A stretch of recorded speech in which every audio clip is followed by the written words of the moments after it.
we're Man United. Every game should be as important as the Manchester derby. My thing about Rashford is, does he have the mindset now to take his game to the next level? He is a world-class player on days, and that's when he plays beautifully and why people want him in their team. United can succeed even under this ownership. Is he the worst signing this season? Well, so far he has been. Haaland will have his day. He's just going to have to wait a bit longer. Hello, welcome along to High Press, brought to you by William Hill in partnership with the Football Writers Association. Every week we'll be debating the big football topics with a rotating cast of Fleet Street's finest and football broadcasters.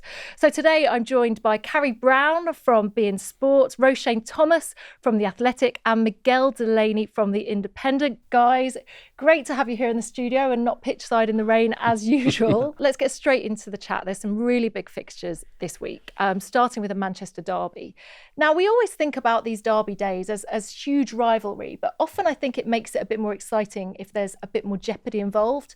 But with the Manchester derby, Manchester City are just so dominant. Has it kind of taken some of the joy out of this fixture, do you think? Well, I mean, it's amazing how it's shifted in the last decade, obviously, given the takeover. But that also means that the kind of peril for Manchester United and Erik ten Hag is all the greater now, because I suppose it's not just about trying to get back on track for the season. There's all this wider context where there's been so much chaos around United, and we're just at a point now, I suppose, where given in the league at least, they've got a bit back on track. Performance is unconvincing, but given City's superiority, there is the danger that can just tailspin again. Yeah, I mean, Roshane, we want to get into detail with what's gone wrong behind the scenes at Manchester United, but for now, this derby fixture, nothing is much bigger as this. You know, as I know you cover West Ham, but you know just how important these derby days are. No, for sure. And having watched the previous podcast, this is definitely a derby, not a rivalry. So, no, for sure. And I remember Alex Ferguson once referring to Man City as the noisy neighbours, and I was crazy to see over the span of 10 plus years that they're the favourites now, having also been the reigning Premier League champions. And for this match, I believe Ten Hag's got to put out a statement. He's going to be like, look, we can try and compete with you guys this season because, as we just touched on, Man City will, provide a tough challenge, and they are the favourites due to what we achieved over the previous seasons. But Man United, right at the point now, given the level of investment, they have to say, look, we can lay down a marker and compete with you guys as well. Yeah. Carrie, you've been to so many of these derby days, haven't you? And what makes this one so special? Well, I was looking back at everything, and of course that really famous poster, Welcome to Manchester, Carlos Tevez signed in the summer of 2009. And I remember it so distinctly because I always used to come into Manchester Piccadilly Station, and you knew how much it was actually starting to weigh on the shoulders of Sir Alex. And just with the sad passing of Sir Bobby, I'm really getting to that point of getting quite cross about the Glazers, of so much that I've got this acronym of don't just blame everything on the Glazers. But just fast forward to 2010. And I was going to what was a very normal Champions League match. You might remember the day in October because Bale went and scored a hat-trick against Inter Milan. But my worry was talking about Sir Alex Ferguson post-match because Wayne Rooney had put out a statement just before that match saying he doesn't believe he could win trophies anymore. And I had to ask Sir Alex about it. He went, I've won 27. I'm okay. The important thing about that night is he then went into a all-night phone conversation with the Glazers. His car door and open, his engine running to get the money for that contract for Wayne Rooney, and he had to fight the Glazers for it into the morning to make sure that happened. And you see this whole transition now from that poster to where Manchester United are and how Manchester City have just been able to accelerate under the Glazers' complete lack of investment. And the amazing thing about that Tevez sign is it wasn't a Nike campaign, it wasn't an Adidas campaign.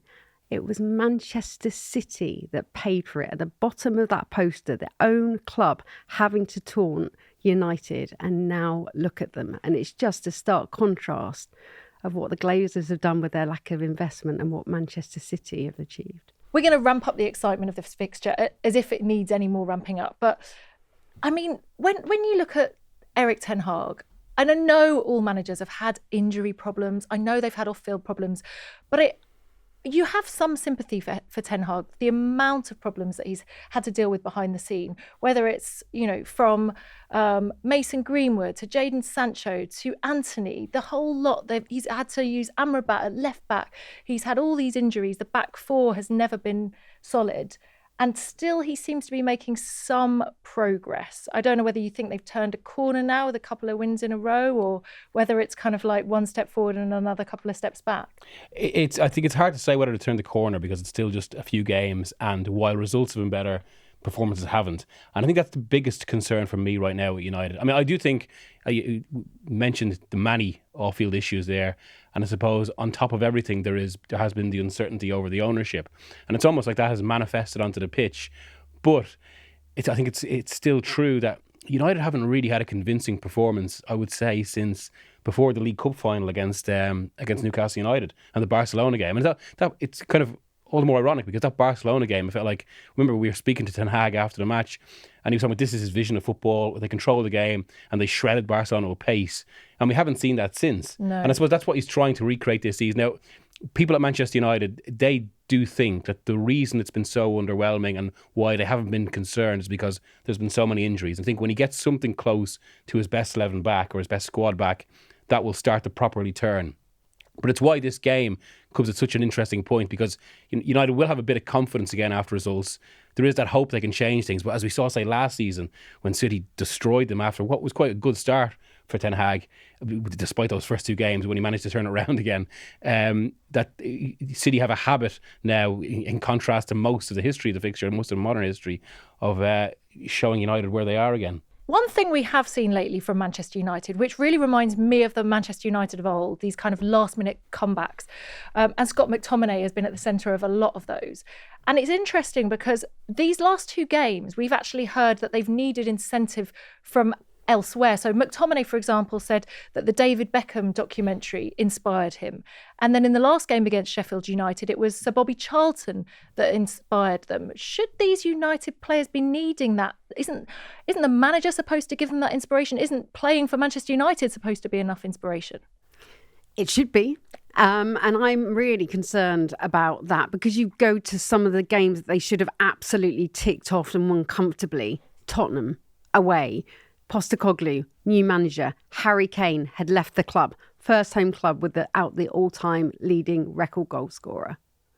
A man that's only been in the job for the summer and they couldn't beat them. I think that was a real red flag for me. But again, as you say, Maguire telling me how much he wanted to win. The team wanted to win the match for Sir Alex Ferguson after he'd lost his wife and how that gave them the incentive and pushed them on. This is Manchester United. I think it was Cantona that was asked about how important winning the derby is. And he said, we're Man United. Every game should be as important as the Manchester derby. And I think that is seriously lacking. Yeah, would you agree, Roshane? No, certainly. Kerry referred to it as a red flag. I have a hot take. I don't think Erik ten Hag is the right man for Manchester United. I really don't. When I think about a manager, I think to myself, can we develop players, make them reach that next level? And I haven't really seen it from Erik ten Hag so far. Obviously with me covering West Ham football, I look at someone like David Moyes, right? I know it didn't work out for him at Man United, but since returning to West Ham, Jared Bowen elevated his game. Declan Rice was incredible, becomes a £100 million player. This season, Lucas Fabianski got dropped, brings Areola, elevates his game. And since Man United appointed Erik ten Hag from Ajax, they've signed 16 players. Over 300 million has been spent. And of those 16 players, only 3 could really say, been good signings.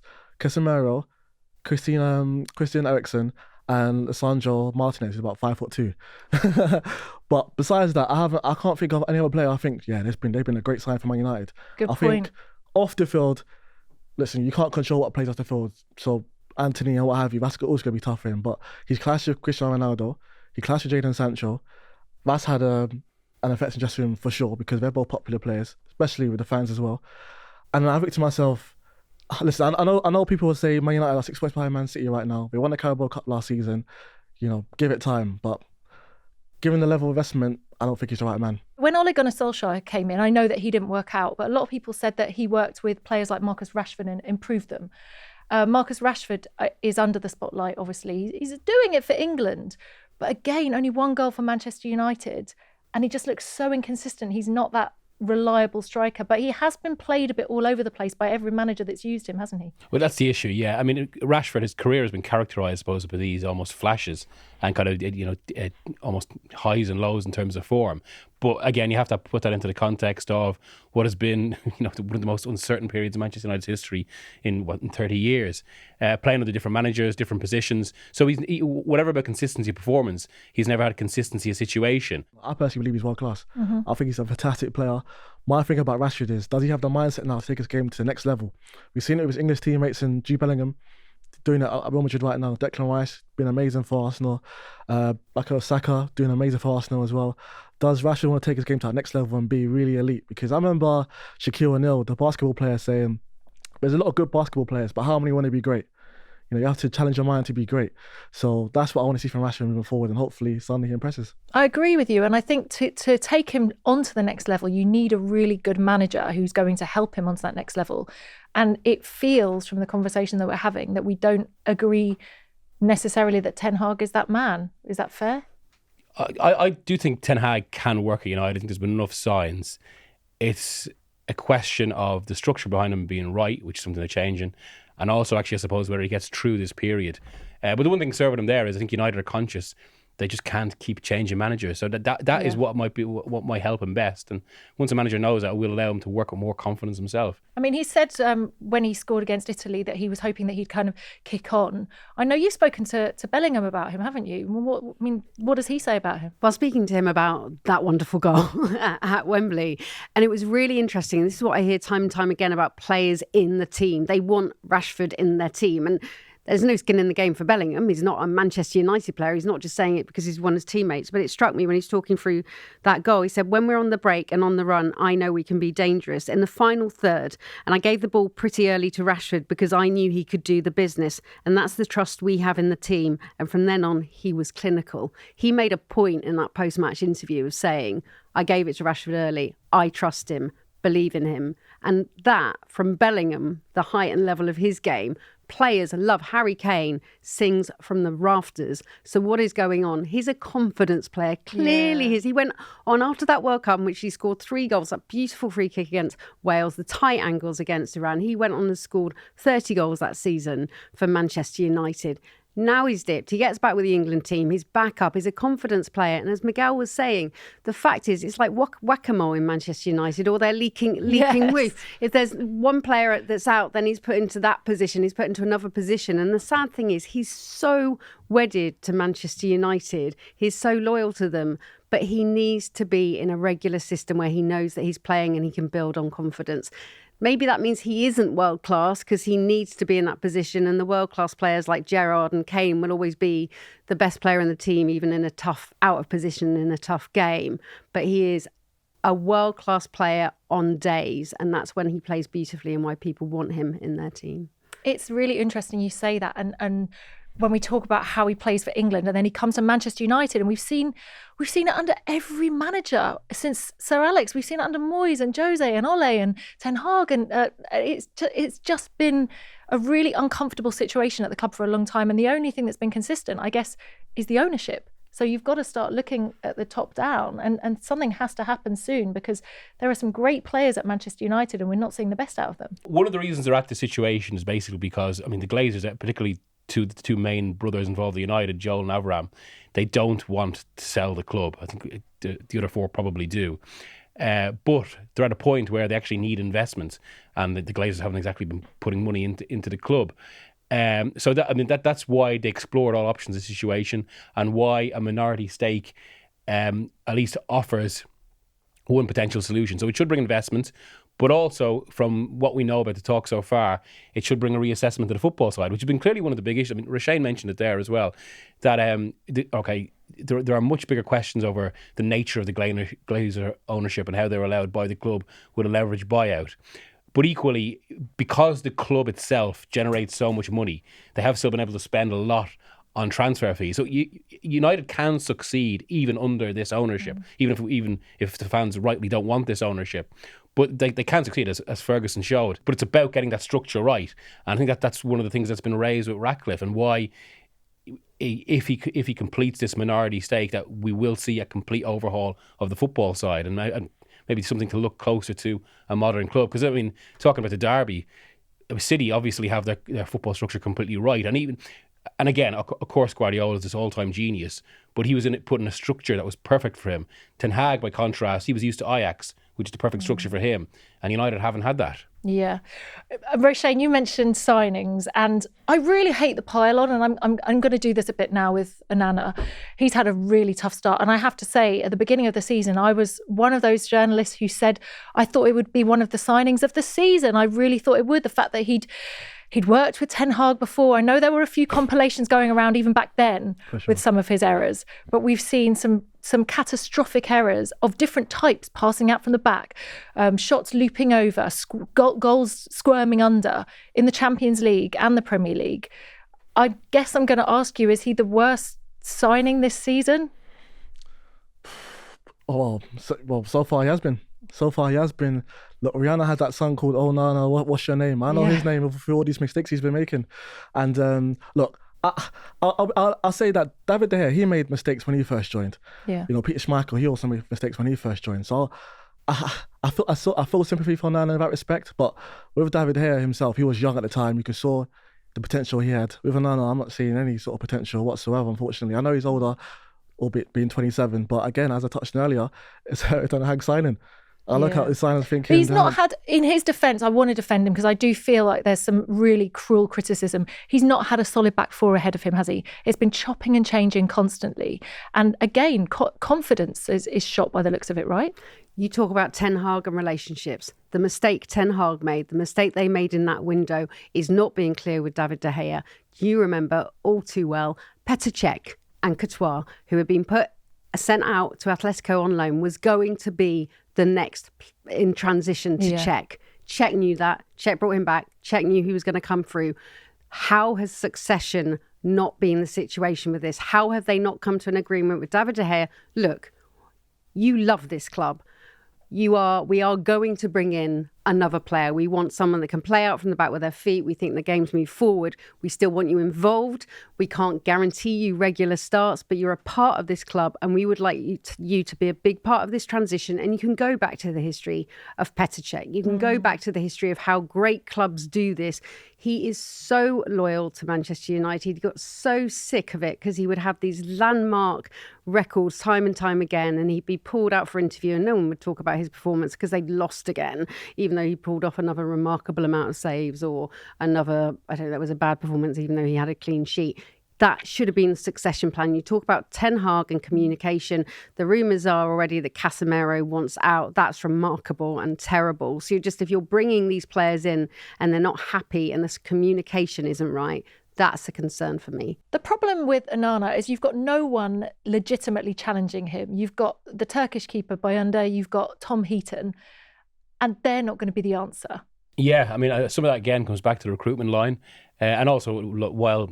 I mean, one of the issues at Manchester United has been everything harking back to Ferguson's time. But remember when they had a relatively similar situation when Schmeichel left in '99 and a series of keepers that he actually kept rotating because there were so many issues. Taibbi was the big one then, who only lasted about 3 games. The one thing I would say from what I've heard about Onana's situation, there are a few things. First of all, I think people think it was a mistake to not bring him in as the first signing at the start of the window, because now in modern goalkeeping, that's a position that needs chemistry, and he should have been working on that all summer, not halfway through a tour. Secondly, in front of him, I think up until just before the international break, it was something like there'd been 10 different backlines he'd played behind, and when you're a goalkeeper, dependent on... And Amrabat at left back, he's not even a left back as well. Yeah, and that's great. The trust hasn't been developed yet. And as seen Onana go long so often, which just kind of compounds the problem. And I think this, ironically, this sort of happened with David De Gea, where he's suddenly in a situation where it wasn't what he'd used to. So it was actually the flip side. De Gea was doing very well with United in 2017-18, became the Spanish number one, was in a situation where the Spanish team expected him to play out from the back in the way, and one of the reasons why United have changed him. And De Gea couldn't really do it. And that really affected his confidence to the point he started making mistakes he hadn't made before. I think that's so crucial to a goalkeeper. Like Guardiola apparently has this theory, which going back to Claudio Bravo, that as soon as a goalkeeper early on at a new club makes a mistake at a big stadium, it takes them a long time to recover because it is such an individualised position. And we're probably seeing that at the moment. And maybe from that perspective, it's good that, or it's better for his confidence that Ten Hag sticks with him. Let's just quickly turn our attention to Manchester City because we haven't spoken so much about them. Obviously, they're defending the treble. Is that something you think they can do back-to-back trebles? They've not started particularly well. Yeah, well, I suppose, yes, they can. I mean, they had a similar run last season, as late as January, and look at the run they went on. So, yeah. Yeah, we wrote them off last season, didn't we? I know. Look, I don't think they'll retain the Premier League this season. I really don't. Correct me if I'm wrong, but I believe in the history of English football, no team has ever won it 5 years in a row. Four years in a row. Yeah. No team has ever won it 4 years in a row. And I believe for that fact, the likes of Arsenal, you can't spend 105 million on Declan Rice, over 60 million on Kai Havertz to finish second. You can't be second best again. You got to be like, look, it's our year, we have to do it. And look, Man City, incredible team, but I don't think it could be good for the Premier League as well for them to win it 4 years in a row. I completely disagree on the fact they won't win 4. I don't think they'll win the treble. I think Pep Guardiola, he said immediately at the start of the season, it's impossible. He's tried to do it for Manchester City and has only done it now. Simply that year, there's normally a lag. There's normally that we've done it all, crescendo, drop, the intensity of it all after a World Cup year on a World Cup year. I think he's set out for the 4 for the Premier League title because he's always been a man that said, if I go and try and win everything with them and I go for it all and put all my eggs in one basket, then my idea is even if we get knocked out of other competitions, we kept the momentum going all the way to get as near as we can. Because many people said, why don't you drop out of the cups? Why? He's always said, go for everything. So it's completely against everything Guardiola really typically believes in when he says, I want to go for the 4. I want to be foursome, isn't it? That was the headline. And I think it's because he knows there's going to be that drop off, just logically. But there aren't that many title challengers, so you think? Yeah, I think he'll aim for back-to-back. I think he'll go for that. He'll put all his eggs in the basket, and then if he finds that they get there. But as much as I look at Arsenal, even with the injuries that Pep has, the depth of squad, I find it was towards the end of the last season, it was a Fulham game that Kevin De Bruyne just got a knock and then just wasn't around for 2 weeks. Just go and have a bit of a rest for the end of the season. His squad's incredible. That bench is ridiculous. So I don't see anyone beating them in the Premier League. But we remember Guardiola and his tactic change at the Champions League final. There's a huge amount of pressure. And I remember when Manchester City first came into the Champions League way back under Pellegrini, and there was this real sort of swagger that they could just go and win it all. And it's such a reality check. They were winning everything in the league. They were doing it all. They had the Aguero moments, but they had to learn to respect that tournament. No one just backs out of the treble again. So I've got a question. What do you think could be good for the Premier League for Man City to win again? And the reason why I ask it is, Formula One right now, we're seeing Red Bull win, Max Verstappen win every season. We're seeing Celtic win every season in the Scottish League, Bundesliga, Bayern Munich every year. Is it good for Man City to win again? Surely someone new. Not when the Premier League is basically its unique selling point is it's unpredictable. So that's an issue. It would be terrible, but it's looking inevitable. And as much as they're backing off from the title race now, you do just look at the quality of that bench, and you've got Pep Guardiola in charge. I think that as much as we're looking at Arsenal as being a challenger, I think there could be other challengers in there as well. I think Liverpool could really accelerate and come good in this. I think Tottenham are looking interesting. I don't think they've quite got the depth of squad. I even think Chelsea could be in there for that top 6 push, and it's going to be a real amalgamation of who's going to get in there. It's going to be really fascinating, but I can't see anyone beating City. We've got Ballon d'Or coming up, and Haaland is going to think that he's got a pretty good shout. The problem is, of course, Messi has won a World Cup, and I think that you can't really look beyond that. But is anyone giving Haaland a stab at it this time? I think if it was a normal year, Haaland would win it, but he's unfortunate in the fact that he's up against what will be considered kind of like one of the, on a purely football side, one of the most romantic stories. Messi finally gets his World Cup, and you'd think, especially given Messi's dominance of the award, what he's meant in football, you'd think the voters would lean towards that. So Pep had a laugh about it, didn't he? He said basically he kind of almost he sort of needs his own award, Messi. And actually, Benzema won it last year, obviously. They should give him a lifetime Oscar. He should just have a life and retire. Just let someone else have a go. I mean, I guess that is the point. You want to award the best, but it does get a little bit boring. And as we're saying, talking about title races as well, we want to see things mix up. We want to see Jude Bellingham get in there, Haaland get in there, maybe one day Saka as well. Like a few, just mix it up a little bit, right? Yeah, for sure. But Haaland will win it one day. He'll win it one day. But given what happened last year with Messi, maybe next year. Yeah, maybe next year. But what strikes me with Erling Haaland is he had that mindset of like, all right, I'll prove you wrong. I'll win it next year. That's the sort of player he strikes me as. Haaland will have his day. He's just going to have to wait a bit longer. Guys, thanks so much for all your thoughts and insights. We will park it there. This is High Press, brought to you by William Hill in partnership with the Football Writers Association. I'm Alison Bender, and we have weekly episodes, so don't forget to subscribe for more content like this. 18+, be gamble aware.